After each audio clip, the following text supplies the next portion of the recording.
Bonjour à tous et bienvenue pour cette troisième capsule vidéo sur l'interféromètre Young où on va regarder ce qui se passe lorsqu'on modifie les propriétés spectrales de la source. Et le premier cas que l'on va regarder, c'est le cas où la source est un doublet spectral, c'est-à-dire le cas où la source émet deux ondes lumineuses à deux longueurs d'onde différentes. Alors on se place dans le cas où la source est ponctuelle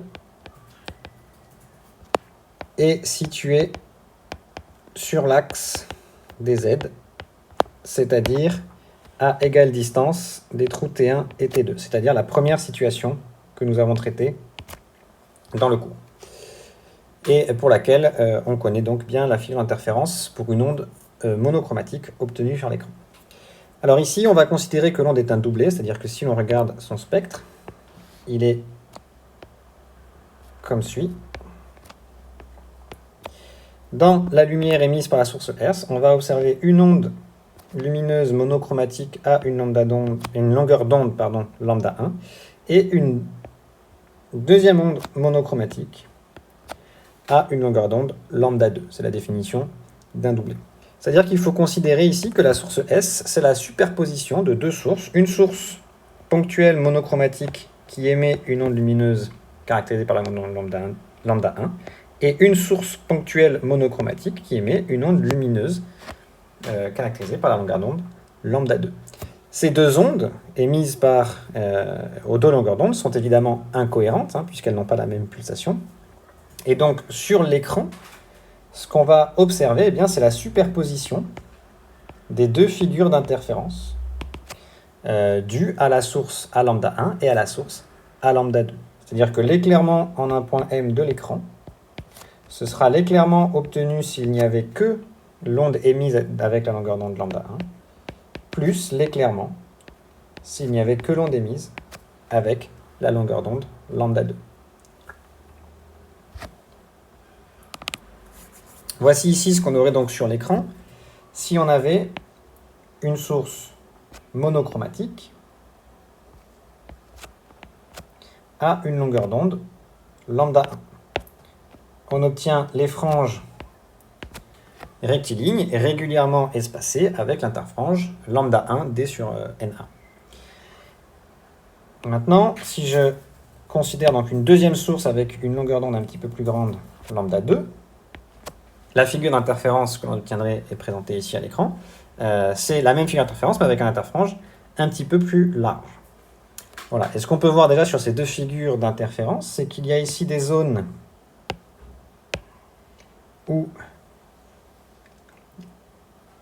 les deux figures d'interférence sont en coïncidence, c'est-à-dire qu'on a une frange brillante pour chacune des deux figures d'interférence, et des zones, par exemple ici,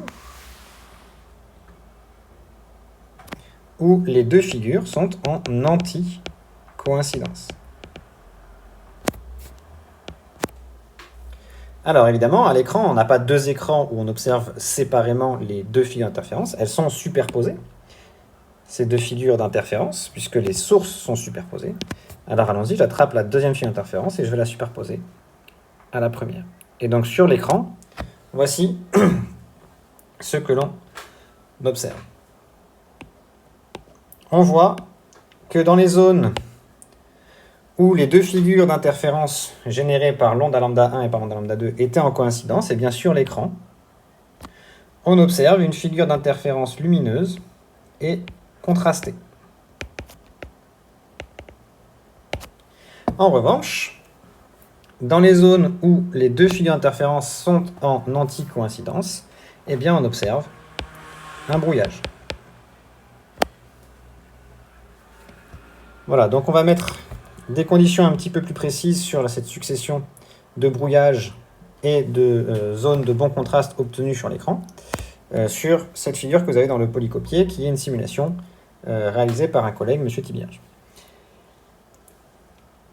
Alors, pour caractériser les zones de bon contraste et les zones de mauvais contraste, si on regarde ici sur une zone où on a un brouillage, c'est simplement parce que ici la frange due à la figure d'interférence à la longueur d'onde lambda 1, elle a un ordre P1 qui est un entier. puisqu'on a une frange brillante. Or, comme on est en anticoïncidence, eh bien, on a une frange ici d'ordre P2 pour la figure d'interférence à la longueur d'onde lambda 2, qui, elle, est un demi-entier. C'est pour ça qu'on a une frange sombre. Et donc ici, dans cette zone, lorsqu'on fait la superposition, on obtient un brouillage, et dans cette zone, la différence d'ordre d'interférence, c'est-à-dire l'ordre d'interférence pour les franges dues à la figure d'interférence numéro 2, moins l'ordre d'interférence pour les franges dues à la figure numéro 1, eh bien ici, c'est égal à un demi-entier.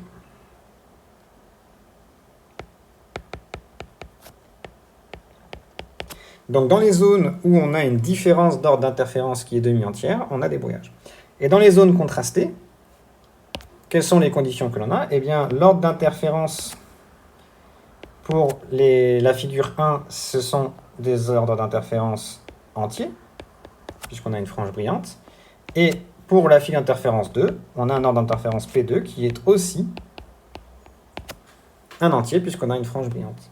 Et donc ici, au niveau de la superposition, la différence d'ordre d'interférence eh bien, est égale à un entier. Voilà, donc sur l'écran, on est capable de dire où seront les zones avec brouillage et les zones avec une figure d'interférence bien contrastée en établissant quelle est la différence d'ordre d'interférence. Alors en plus, cette différence d'ordre d'interférence, on peut l'exprimer, hein, puisque on connaît la formule pour chacun des ordres d'interférence. L'ordre d'interférence P2, c'est NAX sur lambda 2 grand D. Et l'ordre d'interférence P1, c'est NAX sur lambda 1 grand D. Donc la différence d'ordre d'interférence, dans tous les cas, elle est égale à NAX sur grand D, facteur de 1 sur lambda 2, moins 1 sur lambda 1. Et donc on voit que cet ordre d'interférence, la différence d'ordre d'interférence, delta P, sur l'écran, eh bien, elle dépend effectivement de la position X. Et donc sur l'écran, on va bien avoir une succession de zones brouillées et de zones à contraste élevé. Alors ces sources en doublé, il en existe un exemple très important qui est le doublé jaune du sodium. Donc ce sont des lampes spectrales comme ça qui sont beaucoup utilisées dans l'éclairage public et aussi beaucoup utilisées en TP justement parce qu'il y a ce doublé qui est facile, qui est intéressant à étudier.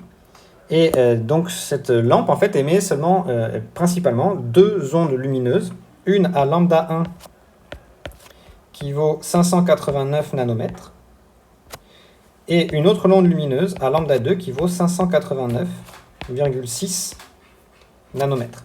Donc vous voyez que ces deux longueurs d'onde sont très très proches. Et en général, quand on observe le spectre de cette lumière, eh bien souvent on a du mal justement à distinguer le fait que c'est un doublé et qu'il y a deux longueurs d'onde émises. Eh bien, pour faire une mesure précise de la séparation en longueur d'onde de ces deux lumières dans le doublé, eh bien justement, on réalise des mesures interférométriques.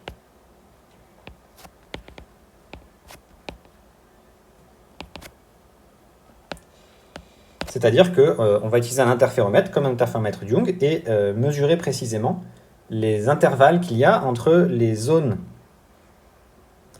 d'interférence brouillée et d'interférence claire sur l'écran. Et cet intervalle permet de remonter à la différence de longueur d'onde. Bien, passons maintenant aux sources à spectre continu, c'est-à-dire aux sources dont le spectre est de la forme suivante. Alors pour simplifier, je vais prendre un profil un petit peu carré. C'est-à-dire que pour cette source, on a une infinité de longueurs d'onde émises. Alors c'est centré sur la longueur d'onde lambda 0, mais sous toute la courbe du spectre, toutes les longueurs d'onde sont émises et on caractérise du coup ce spectre par sa largeur spectrale, delta lambda.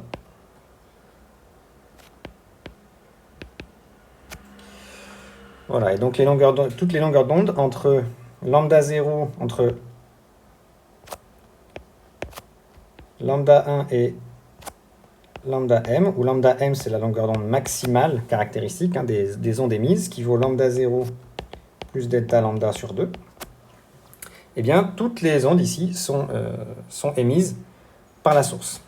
Alors voici ce qu'on obtient sur l'écran.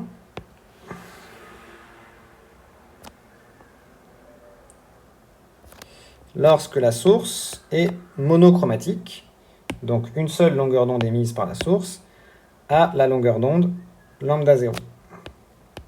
Figure d'interférence classique, frange rectiligne, régulièrement espacée. Maintenant, si je rajoute dans le spectre la longueur d'onde maximale, qui est sous la courbe qui décrit normalement le spectre, donc comme ceci.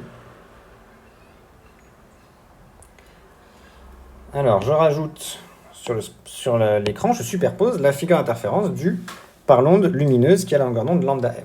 Et donc, on retrouve ce qu'on vient d'expliquer précédemment, une succession de zones dans lesquelles on observe un bon contraste et de zones brouillées. Alors, la source n'est pas un doublé, la source c'est une source à spectre continu, c'est-à-dire qu'il y a de nombreuses longueurs d'onde. Alors je vais rajouter petit à petit des longueurs d'onde intermédiaires entre lambda 0 et lambda m. Je vais allumer une source supplémentaire avec une longueur d'onde un petit peu différente. Eh bien, vous voyez que ici, par exemple, on avait une zone entre deux brouillages où on avait du contraste. Eh bien, l'ajout de cette troisième longueur d'onde détruit cette zone où on récupérait un contraste correct. Si je rajoute encore une longueur d'onde intermédiaire, eh bien, vous voyez que, encore une fois, ici, on avait des zones où on avait un contraste correct qui commence à être brouillé. Eh bien, ce que l'on va admettre, c'est que lorsque la source émet réellement toutes les longueurs d'onde comprises dans son spectre, eh bien, la figure d'interférence va être brouillée partout, en dehors de la zone centrale ici, où on va conserver un bon contraste. Et alors c'est normal puisque cette zone centrale est centrée ici sur la frange d'ordre P égale 0, qui est caractérisée par l'équation x égale 0, et c'est la même frange, la frange d'ordre 0, pour toutes les longueurs d'onde. Donc au centre de l'écran, on a forcément toutes les figures d'interférence qui se superposent, qui sont en coïncidence, et donc on va conserver un bon contraste. Par contre, à l'extérieur, eh bien, on aura une figure qui est toujours brouillée. Alors pareil, on peut mettre des chiffres en termes de différence d'ordre d'interférence pour caractériser justement la zone sur laquelle on observe des interférences contrastées. On sait qu'au centre ici, eh bien, toutes les franges qui se superposent, ce sont la frange d'ordre 0. Et donc ici, au centre, on a une différence d'ordre d'interférence qui est égale à 0, donc une différence d'ordre d'interférence entière, et donc les interférences sont contrastées. Par contre, ici, c'est l'endroit où on avait le premier brouillage, c'est-à-dire c'est l'endroit où on avait une différence d'interférence entre la figure d'interférence pour la longueur d'onde centrale lambda 0 et la figure d'interférence pour la longueur d'onde maximale lambda m qui était égale à 1,5. C'était le premier brouillage. Eh bien, ce qu'on va admettre, c'est justement la condition suivante, qui est que la zone contrastée, elle est caractérisée par cette différence d'ordre d'interférence, P lambda 0 moins P lambda m, qui est inférieure à 1,5. Et donc ce qu'on admet surtout, c'est qu'au-delà, donc toute la zone ici sur le bord de l'écran où cette différence d'ordre d'interférence va être plus grande que 1,5, eh bien, est brouillée.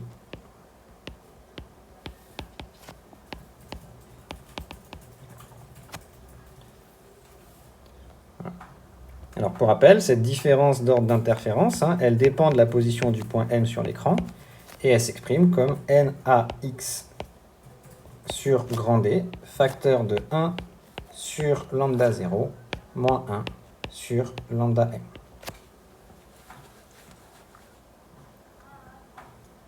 Alors pour finir, vous voyez que dans la différence d'ordre d'interférence, on retrouve ici la différence de marche au point M sur l'écran pour toutes les ondes. La différence de marche est la même puisque toutes les ondes sont émises par la même source S. Et on retrouve ici un terme qu'on va pouvoir exprimer en fonction de la largeur spectrale de la source. Or, la largeur spectrale de la source, on a vu dans le chapitre précédent qu'elle était reliée à la longueur de cohérence temporelle de la source. Et donc, en guise d'exercice, je vais vous demander de montrer que donc, cette condition pour avoir un bon contraste, c'est-à-dire que ΔP reste inférieur à 1,5, eh bien en fait elle est équivalente à la condition qu'il faut que la différence de marche au point M soit inférieure à la longueur d'onde, à la longueur de cohérence temporelle de la source.